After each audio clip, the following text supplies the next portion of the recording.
As a kid, I sure was. I was afraid of the dark. And growing up in Oregon, we didn't have much use of an air conditioner since it stayed cool most of the year, which was convenient when it was cold. Come July and August, it could be pretty miserable. In our house, we had 2 stories. We had the upstairs, which transformed into an oven, and then we had the downstairs, which transformed into a fridge. And so during those hot summer months, days were lived downstairs. We would play games downstairs. We would watch movies downstairs. We would play with our toys downstairs, and we would even eat dinner at times downstairs. We stayed down there as long as possible to avoid the heat stroke haven that was upstairs until it was time for bed. And usually, I was the last one who was left downstairs. So when it was time for bed, I was the one who carried the gauntlet of turning off all of the lights, which took every ounce of courage that I could muster up. Because in the back of my mind, when the lights went out, all of my fears came out from hiding and they went looking for me. And so I had a route mapped out in our downstairs from the TV. When I would go to turn the lights out, I would dart and I would flick all of the lights off, and I would jump upstairs. In just a couple of leaps, I would get out of there before the darkness would grab me and pull me back down into doom. And I don't know why I thought this way. I knew it was clearly illogical. There wasn't any bit of that made sense. It never happened before. But when the lights went out, my fears overpowered my thoughts because I was afraid of the dark. As a parent, we are, for the most part, on the other side of the fence. And so we do our best to reassure our daughter that she doesn't have anything to fear when the lights go out, when it's dark. That there is no big, bad monsters that are lurking around her room. And when I say monster, don't think Stephen King, think Walt Disney. For the monsters that we have to reassure her that don't exist are the Bergens from the movie Trolls. And in our house, we would run around and we would play Bergens. And in case you were wondering, what does the pastor's family do during the week? This is it. We play Bergens. And if you haven't seen the movie Trolls, the essence of it is that the Bergens are these big, nasty monsters that they want to eat the trolls because the trolls are happy. They have the essence of happiness, so they feel that if they eat these trolls once a year on Trollstice, they will be able to taste happiness for the first time. It's kind of a horrific, horrible plot line, but it's cute. And anyways, Augie and I, we run down the hallway screaming and laughing, and then we dash underneath her blanket and to avoid the Bergens from eating us. Which you can see where the mind of a toddler would go, right? It was fun in games until one night she told us as we were getting ready to turn the lights off that she was scared of the dark because she was afraid that a Bergen was going to eat her. And so we stopped playing that game and we did what you probably would do. We dressed up like Bergens. I'm just kidding. We wouldn't do that, right? Scar our kids forever. You guys are all on the fence like, did he really do that? No, I didn't do that, right? But we plugged in a nightlight. And somehow that nightlight illuminated just enough of her room that it gave her the comfort and the security that she needed to sleep peacefully when the lights went out. There's something about darkness that makes us feel eerie, isn't there? There's something about it that we just don't like. Darkness has come to be associated with bad circumstances, with bad seasons in our life. And we often refer to these as dark times. And when bad things continue to happen to somebody, they continue to happen to you, we say, I have a dark cloud hovering over me. Now, darkness has come to symbolize evil, mischief, hardship, pain, suffering. And this time of year is the year where we find lights everywhere. Lights are all over the place. We light up our trees. We light up our houses. We put lights on our cars. We may even put lights on our pets. We find lights everywhere, and we light up everything. And it's in times like these where we're surrounded by lights all around us, where we can find ourselves living in dark times. And sometimes the holidays, they just seem to intensify that darkness. Whether it's because of the absence of somebody this year, or maybe it's because the holidays bring to mind some painful things in the past. Maybe it's a diagnosis, or maybe you just feel nostalgic over the brevity of life. Darkness just seems to be something that we feel and we experience all around us. And maybe you find yourself today in a dark time in your life. And here's why today's message should matter to you. Because Christmas is not just about a cute baby who's lying in a manger. Christmas is about a battle between light and between dark, between good and between evil, between God and between Satan. And darkness never prevails where Jesus' light shines. Darkness never prevails where Jesus' light shines. The message of Christmas is a reminder that we have hope when life is dark. And we find throughout the Bible this imagery, this contrast between light and dark, between day and between night. From the beginning of the Bible, throughout the Bible, and even at the end of the Bible, we find this theme of light and dark. Now, for example, the first chapter in the Bible, Genesis chapter 1, verses 3 through 4, it says this. And God said, "Let there be light." And there was light. And God saw that the light was good, and God separated light from the darkness. Or how about this? In the last chapter of the Bible, Revelation chapter 22, verse 5 says this, "And night will be no more. They will need no light or of lamp or sun, for the Lord God will be their light. And they will reign forever and ever." The imagery of light and dark, we're not strictly speaking referring to the physical day and the physical night, but they are oftentimes figures of speech between the cosmic battle between good and between evil, between God and between Satan. For example, John describes God in this way in 1 John 1:5. "This is the message that we have heard from him and proclaim to you, that God is light, and in him is no darkness at all." Jesus, in a similar way, he describes himself like this. It says this in John 8:12. And again, Jesus spoke to them saying, "I am the light of the world.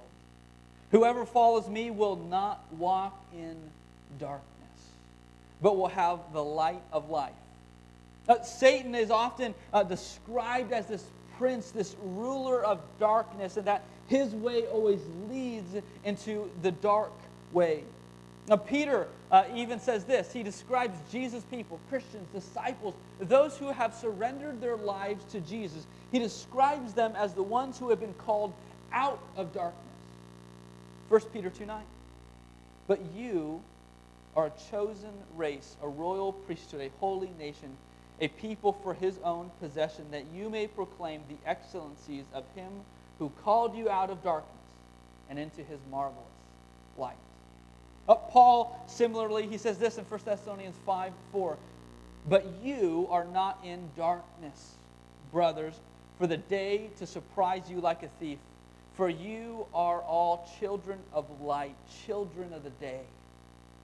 We are not of the night or of darkness." The theme between light and darkness is all over the Bible, all over the Bible.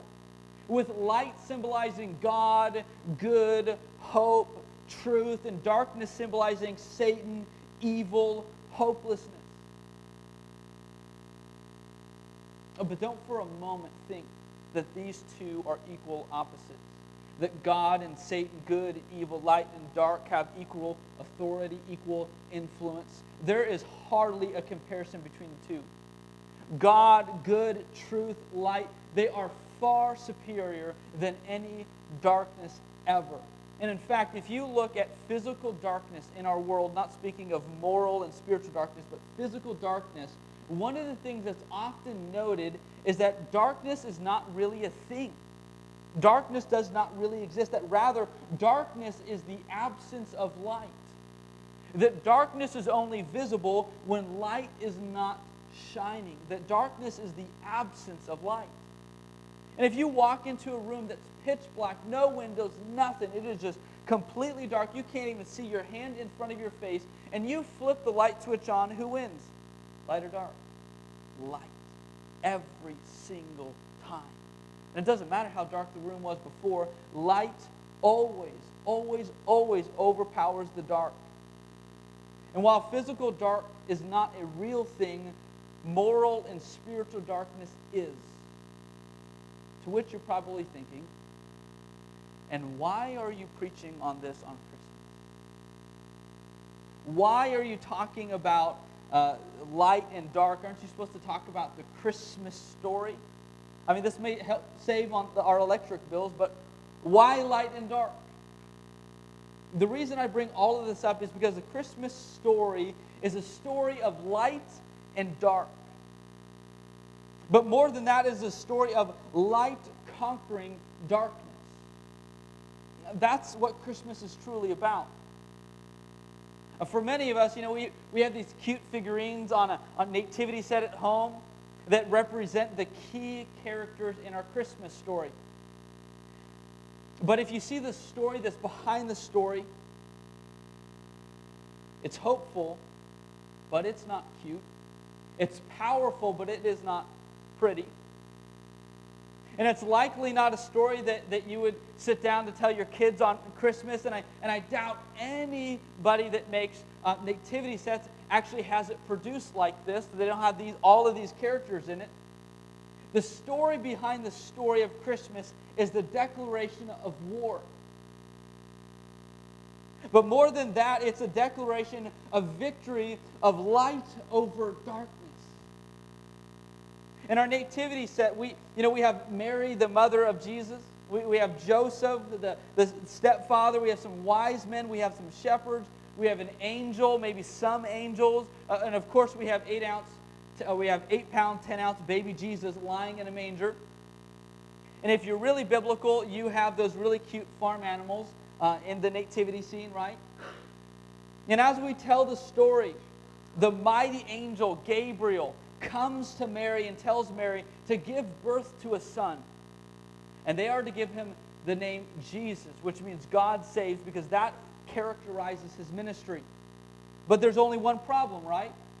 Mary's a virgin. She's not married. She can't conceive to give a birth because there's no way. And Gabriel says, hey, don't worry, Mary. We got you covered.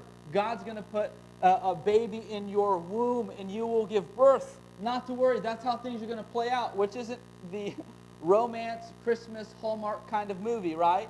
The plots don't usually take that twist.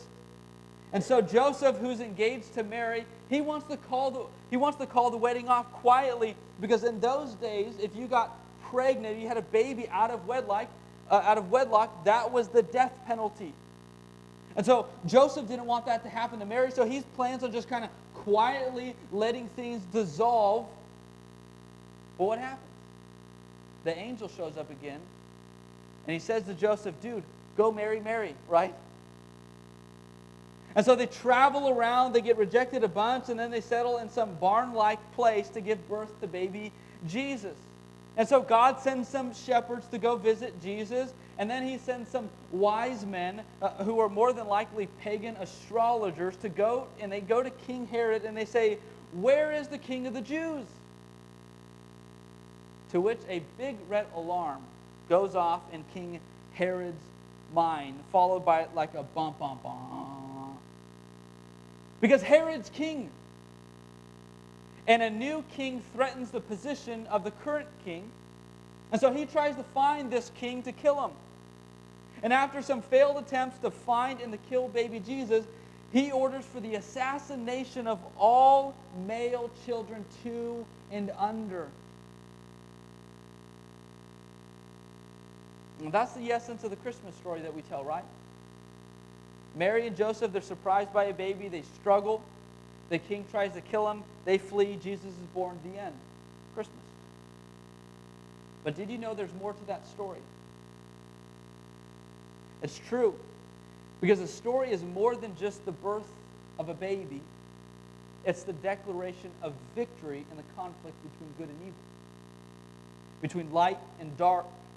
It's the declaration of victory over darkness, over Satan. John sums up the Christmas story for us in like 2 verses. John 1, 4, and 5. In him, Jesus, was life, and the life was the light of men. The light shines into the darkness, and darkness has not overcome it. He says, look, okay, Matthew and Luke, they give you the details of the physical events on Christmas. Let me go ahead and tell you the story behind that story. Light shined into the darkness, and the darkness has not overcome it. The darkness has not mastered it. The darkness does not control the light. And the Greek word that John uses for the word overcome is the Greek word katalambano. Katalambano. And it has this nice cadence to it. So to make sure you're still tracking with me and you haven't dozed off to sleep, let's go ahead and say that together. I have put the phonetics below the word. It's kata, lam, bon, o. Okay, so let's go ahead and say that together. Kata, lambano. Awesome. Katalambano. This word is a compound word in the Greek language. Kata means down, and lambano means to take, to receive. It's this idea of a forceful apprehension, this sort of violent grasping, this violently holding down. And it's used in 2 primary ways. The first way describes somebody who mentally, they grasp something. We use in English the phrase, I get it, when something finally clicks. And then there's another way that it's used, and John likely intends it to be used here, where it means to physically, to forcefully hold something down. In high school, I did wrestling. I wasn't very good, which is not the point of this sermon, but I wasn't very good. But in wrestling, I learned that the goal is to either to outscore your opponent by getting as many takedowns as possible, or to physically and forcefully hold your opponent to the ground with their shoulder blades touching and winning the match. That's the idea behind this word. That darkness has sought to wrestle down the light, to violently conquer the light, but has not been able to do it. And the birth of Jesus is evidence of that.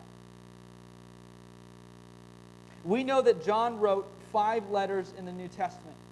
He wrote the Gospel of John, which is the biography telling of Jesus' life and his work. And then he wrote 3 letters, 1 John, 2 John, and 3 John. And then he wrote the letter of Revelation. And in Revelation chapter 12, we get a picture of what I think John merely alludes to in chapter 1, verse 5 of John. Of darkness unsuccessfully trying to overcome the light. It's as if John's saying, hey, let me tell you a little bit more about what I meant then. Let me tell you a little bit more of the darkness trying to overcome the light. Revelation chapter 12, starting in verse 2. She, likely being Mary, the mother of Jesus, was pregnant and was crying out in birth pains and the agony of childbirth. That's not quite the scene that we have in our nativity sets, right? That's not quite the scene that we imagine on Christmas, right? In our minds, Christmas is quiet, right? Mary has these rose petals that are kind of laid out all the way to maybe the haystack where she's going to give birth. It smells decent, not horrible. And Mary got her hair done, her nails done. You know, she looks great, and she just delivers the baby, no problems at all, right? That's the scene we have. It's quiet, it's serene, it's beautiful. Not according to John. Mary's crying. She is screaming in pain. The sweat is beating down her face as she is anguishing over the birth of a child. Verse 3. And another sign appeared in heaven.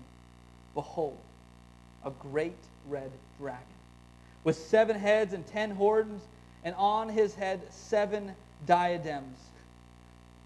Say, what? A dragon? Just real quick, just show hands. How many of you have a dragon in your nativity set? There's my dragon. How many of you guys have a dragon in your nativity set? Nobody, right? Like, that's not something that you typically imagine. And to keep with the story, here's a dragon to go in the nativity set. And I actually had a professor in college who actually had in his nativity set a dragon. It probably had all the horns and the heads and all the craziness there. But it had a dragon in that because of this passage. And some of you, I just gave you the excuse to put that dragon in your nativity set for Christmas. Verse 4. His tail swept down 1/3 of the stars of heaven and cast them to the earth. And the dragon stood before the woman who was about to give birth, so that when she bore her child, he might devour it. Yuck. Right? Like, that's horrifying. That doesn't sell.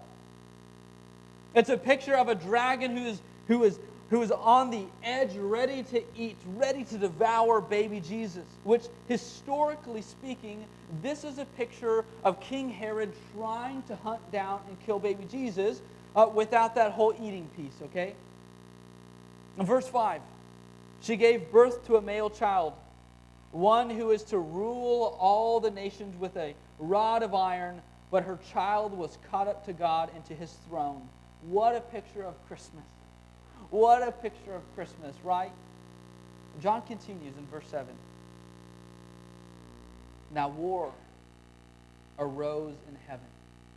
Michael and his angels fighting against the dragon, and the dragon and his angels fought back. This is the story behind the story. The story of war between light and between dark. But look at how it continues in verse 8. But he was defeated. And there was no longer any place for him in heaven. And the great dragon was thrown down, that ancient serpent who is called the devil, Satan, the deceiver of the world. He was thrown down to the earth, and his angels were thrown down with him. And get a little bit of clarity of who this dragon figure is. It's none other than Satan. And his goal is war. But he lost. He lost. He is defeated, and so he is hurled out of the heights of heaven, and he winds up on earth. And look what happens next in verse 17. Then the dragon became furious with the woman, and he went off to make war on the rest of her offspring, on those who keep the commandments of God and who hold fast to the testimony of Jesus. And he stood on the sand of the sea. The offspring are those who keep the commandments of God and who hold fast to the testimony of Jesus. Do you do your best to keep the commands of God? Do you hold fast to the testimony that Jesus died for your sins and he rose from the dead? Well, if you weren't aware of it, this is you. This is us. And here's what John's saying. Satan is mad. He is ticked. He is so mad that he was not able to forcefully apprehend and destroy Jesus, that he figured he would go with the next best option, and that's you, as Christians. And so he is roaming around and he is raging war against God. Peter says he is like this roaring lion ready to devour his prey.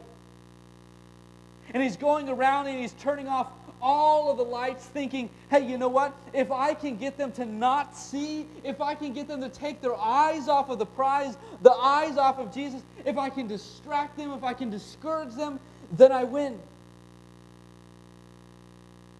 And here's the cool thing. He's wrong. He is dead wrong. Because no matter how dark our world gets, no matter how hard your life gets, no matter what you face, no matter who you face, darkness does not have the last word. Why? Because the light of Jesus shines through. The light of Jesus pierces the darkness. And darkness cannot overcome the light. Light overcomes the darkness. Light overwhelms the darkness. Darkness never prevails where Jesus' light shines. And there will come a point in your life, there will come a point in the lives of those around you where they will find themselves in the dark. They will find themselves in the dark, not knowing which way to go or what to do, and they are reaching out for something. They are hoping that there is something out there that they can grab hold of that will give them hope when they are in the dark. And no matter how dark it is, no matter how deep you are in, at the end of the day, darkness does not win out. Darkness does not prevail. Jesus does. Jesus does every time. And Christmas is a story about how our conquering King lit up our night by fighting a battle that was too dark for us to even see. This King is a King who went before us, who died for us, and who fights for us. Christmas is about the story of a King who came into our world, a King who was victorious. But in order to find that, in order to have hope in the dark, we must let Jesus' light shine. We must let Jesus' light shine in our own lives. We must let God illuminate our hearts and illuminate our minds so that He can redeem the dark in us and the dark around us. And so when darkness invades your life, when darkness invades the lives of those around you, know that Jesus remains. And darkness will one day, it will fade out. It will disappear. It will be no more. And when it does, the only thing that will last, the only thing that will remain, the only thing that will endure, the only thing, it's not your courage, it's not your bravery, it's not what you have accomplished, it's not your faith. It is only Jesus. It is only a courageous King who went before us and died for us and fights for us. And so this Christmas, let us worship the King who came, the King who died, and the King who rose, the one who has won the battle that was raging all around us, the battle that was won in and through Jesus. That's what Christmas is about. The Christmas is about the King who won the war. Let us worship that King. Here in a moment, I'd like to invite the team to come forward. Here in a moment, we're going to get the opportunity just to celebrate, to remember Jesus' victory. That when Jesus died on the cross, that His body was broken, but His body was raised from the grave. And His blood was shed that we could have the forgiveness of sin, that we can stand before God forgiven, cleansed, and hopeful, knowing that Jesus won the war. That Jesus won, that light won out the darkness. This is open for everybody who is a Christian, who is a disciple, who is a follower of Jesus to celebrate. Use this song to prepare your hearts and your minds for communion.